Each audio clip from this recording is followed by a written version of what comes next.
If you mess with the horns, you get bull. Hello, my baby. Hello, my honey. Hello, my ragtime gal. Sonny, you kissed my wife. Baby, my heart's on fire. Did you see that Target exclusive Cliffjumper Versus set? Were you furious because there were maybe only 1 or 2 figures in it that you actually wanted? Well, if you're lucky, then you may have a contact who got the set and doesn't want the figures that you want. In such circumstances, you can make off like the proverbial bandit. On a completely unrelated topic, here is Legacy Deluxe Prime Universe Cliffjumper, and none of the other figures. If you want reviews of the other figures in this set, then go to my previously recorded and extremely high quality reviews for Legacy Deluxe Tarantulas, Legacy Voyager Tarn, and Titan's Return Deluxe Mind Wipe. The Cliffjumper Versus figures are based on all of those, so you'll be getting the straight dope.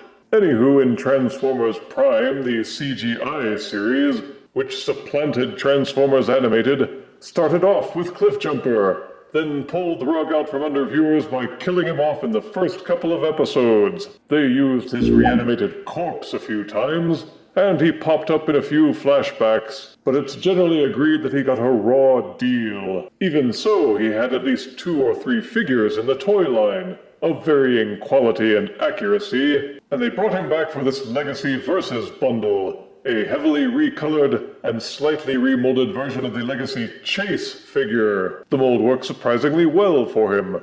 In this set, he comes with a 6-piece multi-purpose accessory, all done in smoky translucent plastic to match his windows. There's the base foundation for the accessory. There are also 3 claw pieces, and 2 little plug ports, each with either a peg or a port, allowing for several configurations, including his 3-barreled arm cannon and an energon claw. Cliffjumper's alt mode was, and is, a red muscle car with Texas-style horns on the hood. It's remolded from Legacy Crash, surely, but the new colors look good on him. You wouldn't know he was an Autobot, except for these micro-dot badges on the side. The black and gunmetal highlights set off just enough to break the monotony, along with the silver pipes and hubcaps. The robot parts are well hidden, even from underneath. There's not much that's hollow, and it feels nice and solid in hand. They use the same smoky translucent plastic on the windshields, and that's caused some color mismatching on some of the panels, but otherwise, Crash made the transition to Cliffjumper quite well. He rolls on level surfaces, and there are 3 open 5mm ports on either side of the car, along with one behind the car roof. You can plug all the weapon pieces together and keep them in one port, or split them apart and try to fill all the ports. The transformation is unique if not intuitive. Start first by disengaging these wing-a-dings at the back which form the pipes and the rear end of the car, just behind the side windshields. Untab the side door from behind the front wheel wells, and using these hidden hinges, extend out each side of the rear of the car.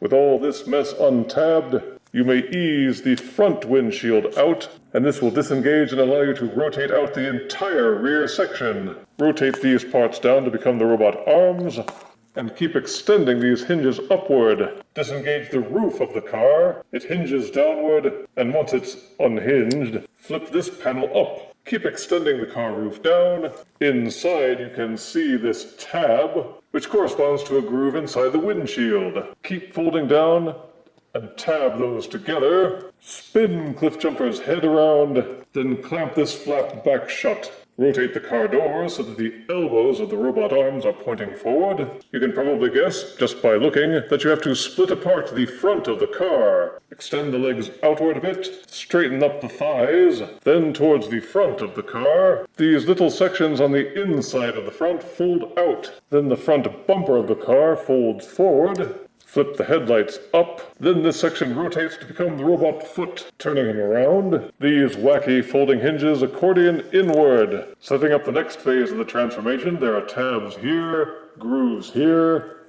Fold this section of the car inward, and make sure they tab together securely.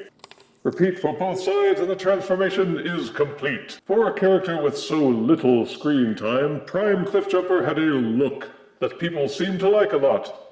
He had two figures, both with their own ups and downs, but in many ways this Legacy remake tops them both. The red colors, the brand new head, the horns, it just kind of works somehow.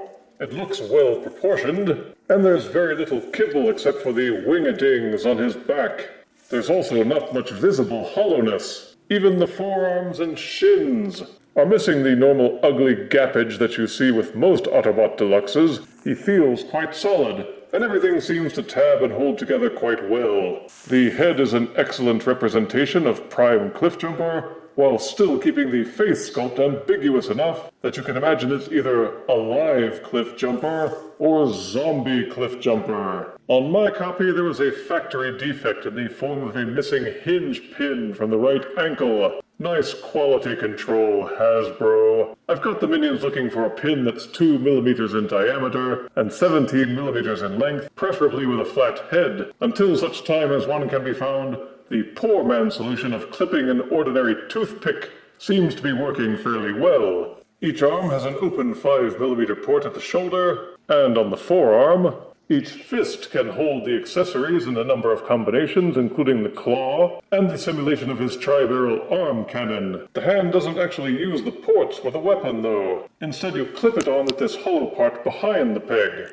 But there's also an open port on the side of each shin and one at the bottom of each foot, allowing you to customize Cliffjumper with any number of compatible accessories, or you can just split the claw apart and plug one piece into each port, and on the car that didn't look silly at all. The head will rotate 360 degrees. It will also waggle forwards and backwards a little. Each arm could do a full rotation, except the wing-a-dings keep getting in the way, so you have to watch yourself when you're rotating them. They're also hinged and rigged to rotate and splay outwards, though the shoulder pads interfere with some of that articulation. There's a mid-bicep swivel, a 90-degree bend at the elbow, and the fists will fold in and out. Full waist rotation. Each leg will kick forward this far, but because of the butt flap, the backwards leg rotation is much more limited. Enjoy the mid-thigh rotation, and the fact that the legs can splay outwards. See the 90-degree bend at the knee, and the side-to-side ankle pivot. The transformation hinge allows you to angle the foot spur up and down, and if you use those back heel spurs to improve his center of balance, you can get him into all kinds of cool standing poses without him falling over. Standing at just barely 5 inches, here is Legacy vs. Deluxe Cliffjumper, next to Legacy Evolution's Transformers Animated Voyager Optimus Prime. Here is vs. Deluxe Cliffjumper, next to Creatures Collide Deluxe Gold Bug. And here is Legacy vs. Deluxe Cliffjumper, next to Legacy Core Class Starscream. Transformers Prime Cliffjumper was unique in that he wasn't just a carbon copy of Bumblebee. His robot and alt modes had their own distinct look, which was a refreshing step away from keeping him as Bumblebee's second fiddle. As for the Legacy Versus version, positives are that both modes make excellent use of the Legacy Crash mold. The colors and the addition of the horns make him seem different enough that you don't feel the normal woes of repaint-itis. The transformation, while tricky, gives good results, and both kibble and hollowness have been kept to a minimum. The accessory is unique and gives you several options in and of itself, and there's good articulation for action poses. Negatives are that it is a repaint, and that fact will always be lurking in the back of your mind. There's also transparent plastic and all the issues that normally come with its use. The missing ankle hinge pin definitely gives him a quality control demerit, and if you didn't care for Transformers Prime in the first place, then you won't feel any pull to get a copy of this. So if you bought this set and didn't want Cliffjumper, find someone who did want him and unload your copy while keeping the stuff you like. That's pretty much what everyone else is doing. But if having a good Prime Cliffjumper is on your bucket list, then this set may be the answer you've been looking for. I give Legacy vs. Collection Deluxe Prime Cliffjumper 6 out of 10 deaths. And let's have a moment of silence for the only Autobot in Transformers Prime that the Vehicons were actually able to defeat. If you refuse me, honey, you lose me. Then you'll be left alone. Oh, baby, telephone and tell me I'm your own.